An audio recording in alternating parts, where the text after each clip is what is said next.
அன்பான சகோதரா சகோதரியே, இன்று நீ இந்த வார்த்தையை கேட்டுட்டு இருக்கிறாய்னா? அது சும்மா ஒரு மெசேஜ் இல்லை. அது உன் வாழ்க்கைக்கான தேவனின் அறிவிப்பு. நீ பல வாசல்களுக்கு முன்னாடி நின்றிருக்கலாம். வேலை வாசல், திருமண வாசல், வாய்ப்பு வாசல், அமைதி வாசல், முன்னேற்ற வாசல். நீ தட்டினாய், காத்திருந்தாய், அழுதாய். ஆனா அந்த வாசல் இன்னும் அடைக்கப்பட்டது போல தெரிகிறது. இன்று இயேசு சொல்கிறார், அடைக்கப்பட்ட வாசல் திறக்கும். வாசல் என்றால் என்ன? வாசல் அப்படின்னா மரம், இரும்பு மட்டும் இல்லை. வாசல் என்றால் ஒரு மாற்றத்துக்கான வழி, ஒரு புதிய காலத்தின் நுழைவாயில். தேவன் உன்னை கொண்டு போக நினைக்கும் இடம்.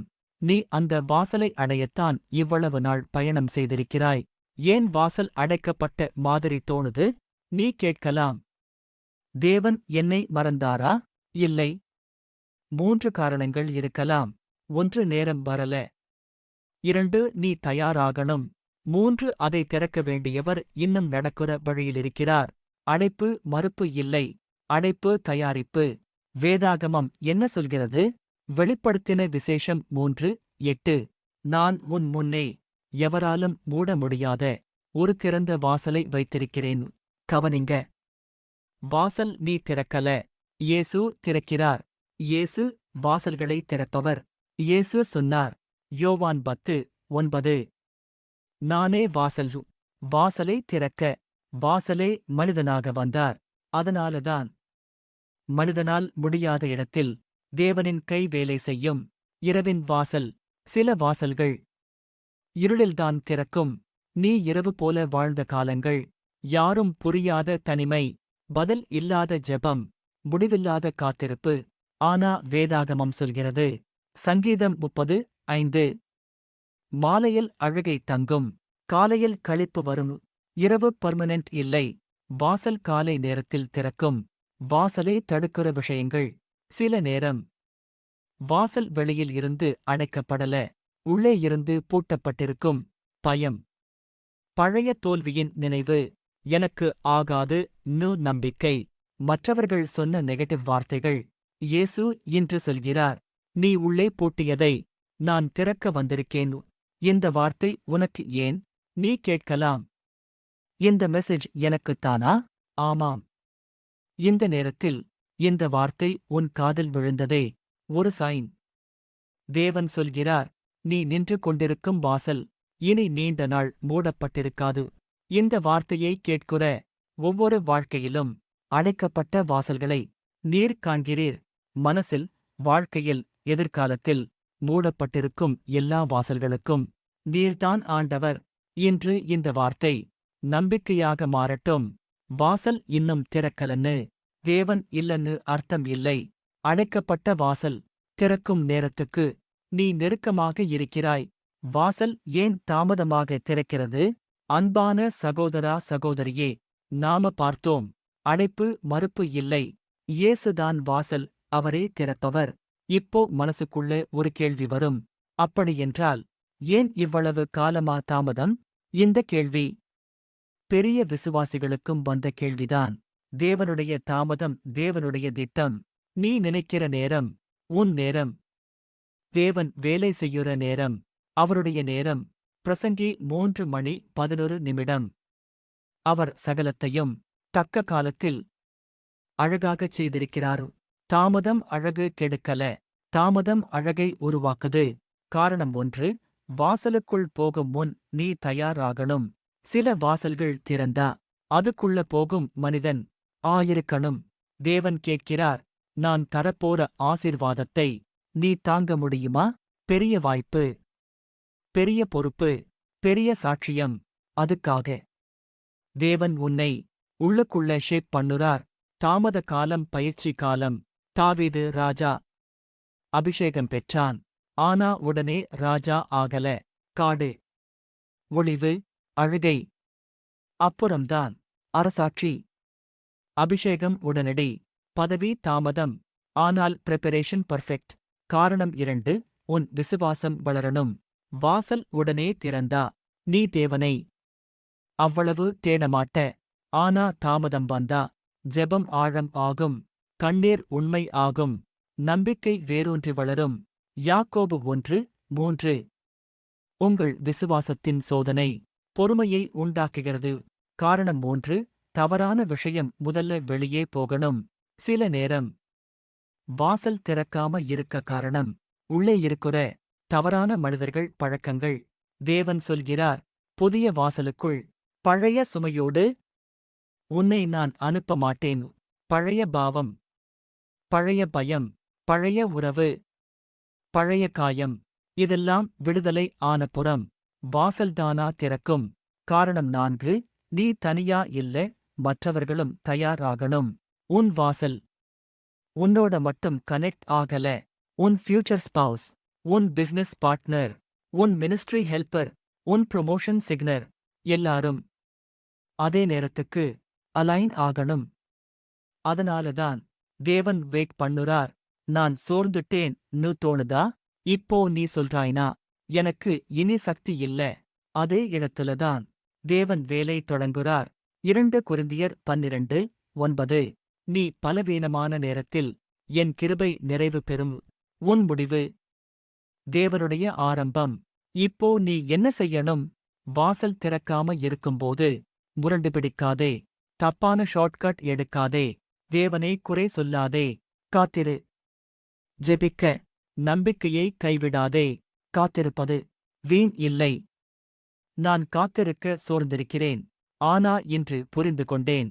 இந்த தாமதம் என்னை அழைக்க அல்ல, என்னை உருவாக்க. என் நேரம் அல்ல, நேரமே சிறந்தது. என் விசுவாசத்தை உறுதியாய் பிடித்துக்கொள்ள எனக்கு கிருபை தாரும். வாசல் தாமதமாக திறந்தாலும் அது மிஸ்ஸாகும்னு அர்த்தம் இல்லை. நீ காத்திருக்கிற அதே வாசல் உன்னை காத்திருக்குது. பயம், தடைகள், சாப வார்த்தைகள் உடையும் நேரம் வாசலை தடுக்கிற சங்கிலிகள் உடைப்படும். சகோதரா, சகோதரியே, பாட் 1-ல நாம பார்த்தோம். வாசலை இயேசு திறக்கிறார். பார்த்தோம். தாமதம் தேவனின் திட்டம். இப்போ எது வாசலை தடுக்குது? எது உன்னை உள்ள போக விடாம நிறுத்துது? தடையாக நிற்கும் முதல் சங்கிலி பயம். பல வாசல்கள் மூடப்பட்ட மாதிரி தெரியும். ஆனா உண்மையில பயம்தான் பூட்டு. நான் ஃபெயில் ஆகிடுவேனா? மக்கள் என்ன சொல்வாங்க? முன்னாடி நடந்ததே திரும்ப நடக்குமோ? பயம் உன்னை வாசலுக்கு முன்னாடியே நிறுத்திவிடும். 2 தீமோத்தேயு 1:7. தேவன் நமக்கு பயத்தின் ஆவியை அல்ல, வல்லமையின் ஆவியை தந்திருக்கிறார். பயம் தேவனிடமிருந்து இல்லை. 2வது சங்கிலி மனசுக்குள்ள நெகட்டிவ் வார்த்தைகள். சில வார்த்தைகள் உன் வாழ்க்கை முழுக்க எகோ ஆகிட்டே இருக்கும். உனக்கு ஆகாது. நீ கடைசிதான். உன் குடும்பத்துல யாரும் முன்னேறல. அந்த வார்த்தைகள் வாசலுக்கு முன்னாடி சுவராக நிற்குது. ஆனா இயேசு சொல்கிறார், மத்தேயு 4:4, மனுஷன் அப்பத்தினால் மட்டும் அல்ல, தேவனுடைய வார்த்தையினாலே வாழ்கிறான். மனிதன் சொன்னது இல்லை, தேவன் சொன்னதே இறுதி. 3வது சங்கிலி பழைய தோல்வியின் நினைவு. நீ ஒருமுறை முயற்சி பண்ணினாய், அது ஒர்க் ஆகல. அந்த காயம் இன்னும் உள்ளே. அதனால் புதிய வாசலுக்கு முன்னாடி நீ நடுங்குறாய். ஆனா நினைச்சுப் பாரு, சிலுவை தோல்வி போல தெரிந்தது. ஆனா அதுக்கப்புறம் உயிர்த்தெழுதல் வந்தது. தோல்வி முடிவு இல்லை, அது மாற்றத்தின் வாசல். 4வது சங்கிலி நான் தகுதி இல்லைன்னு நம்பிக்கை. நீ சொல்லிக்கிறாய், நான் பரிசுத்தம் இல்லை, நான் பர்ஃபெக்ட் இல்லை. ஆனா யாரும் பர்ஃபெக்ட் இல்லை. 1 கொரிந்தியர் 1:27. பலவீனமானவற்றை தேவன் தேர்ந்தெடுத்தார். தகுதி காரணம் இல்லை, கிருபைதான் காரணம். 5வது சங்கிலி ஆன்மீக தடைகள். சில நேரம் இது மனித தடையல்ல, சாப வார்த்தைகள், குடும்ப வரலாற்று கட்டுப்பாடு, எதிரியின் தாக்குதல். ஆனா நினைச்சுக்கோ, லூக்கா 10:19. சகல அதிகாரமும் நான் உங்களுக்கு கொடுத்திருக்கிறேன். இயேசுவின் நாமத்தில் சங்கிலிகள் உடையும். சங்கிலிகள் எப்படி உடையும்? நீ உன் பலத்தாலல்ல, இயேசுவின் வார்த்தையாலே. வார்த்தை பேசு. பயத்துக்கு நோ சொல். விசுவாசத்தை டிக்ளேர் பண்ணு. வாசலுக்கு முன்னாடி நின்றுக்கிட்டு அழுது நிற்காதே. நட ன்னு இயேசு சொல்கிறார். என் வாழ்க்கையில் வாசலை தடுக்கிற எல்லா பயங்களையும், நெகட்டிவ் வார்த்தைகளையும், பழைய தோல்விகளையும் இன்று நாமத்தில் உடைந்து போகச் செய்கிறேன். நான் தகுதி இல்லைன்னு என்னை கட்டிய சங்கிலிகள் இன்று உடையட்டும். திறந்த வாசலுக்குள் எப்படி நடக்க வேண்டும்? சகோதரா சகோதரியே, இதுவரை நாம பார்த்தது இயேசுவே வாசல். தாமதம் தேவனின் திட்டம். சங்கிலிகள் உடைந்தது. இப்போ முக்கியமான பகுதி, வாசல் திறந்த பிறகு நீ என்ன செய்யணும்? பல பேர் வாசல் திறந்ததும் பயத்தால உள்ள போகாம அதே இடத்துல நிக்குறாங்க. வாசல் திறந்தது எப்படி தெரியும்? வாசல் திறந்துடுச்சுன்னு அடையாளங்கள் வரும். சின்ன வாய்ப்பு, எதிர்பாராத அழைப்பு, மறுபடியும் தைரியம். இதுதான் உள்ளுக்குள்ள பீஸ். அது பர்ஃபெக்ட் ஆகஸ்ட் இருக்காது, ஆனா தேவனுடைய பீஸ் இருக்கும். முதல் படி, பயத்தோடு கூட நட. பயம் முழுசா போனதுக்கப்புறம் நடக்கணும்னு இல்லை. யோசுவா 1:9. பயப்படாதே, கலங்காதே. பயம் இருந்தாலும் விசுவாசத்தோடு ஒரு படிவை. இரண்டாவது, பழையதை வாசலுக்கு வெளியே விட்டு வா. புதிய வாசலுக்குள். பழைய சுமை போகாது. பழைய கில்ட், பழைய ஐடென்டிட்டி. நான் இதுதான் பழக்கம். ஏசாயா 43:18-19. முன்னினவற்றை நினைக்காதீர்கள். இதோ நான் புதியதை செய்கிறேன். புதிய வாசல், புதிய நீ. மூன்றாவது, தேவனின் குரலை ஃபாலோ பண்ணு. வாசல் திறந்த பிறகு அனைத்தும் ஈஸி ஆகாது. ஆனா தேவனின் குரல் நெக்ஸ்ட் ஸ்டெப் சொல்லும். சங்கீதம் 32:8. நீ நடக்க வேண்டிய வழியை நான் உனக்கு போதிப்பேன். நீ ஓடாதே. கீழ்ப்படி. நான்காவது, சிறியதில விசுவாசமாக இரு. புதிய காலம் சின்ன விஷயத்தில்தான் தொடங்கும்.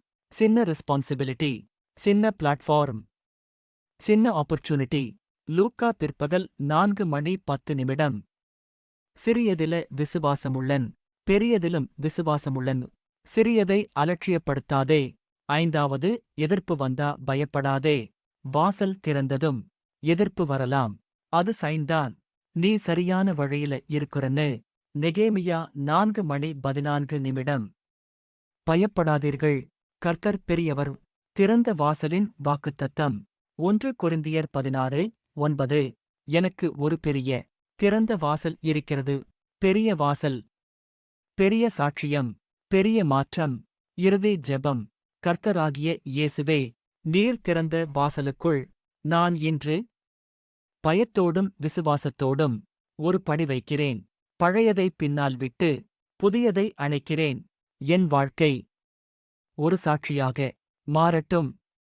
நீர் தொடங்கியதை நீர் நிறைவேற்றுவீர் என்று நம்புகிறேன். இயேசுவின் நாமத்தில் ஆமீன். Final message. வாசல் திறந்துடுச்சு. நீ மட்டும்தான் இப்போ நடக்கணும். உன் கடந்த காலம் உன் எதிர்காலத்தை இனி தீர்மானிக்காது.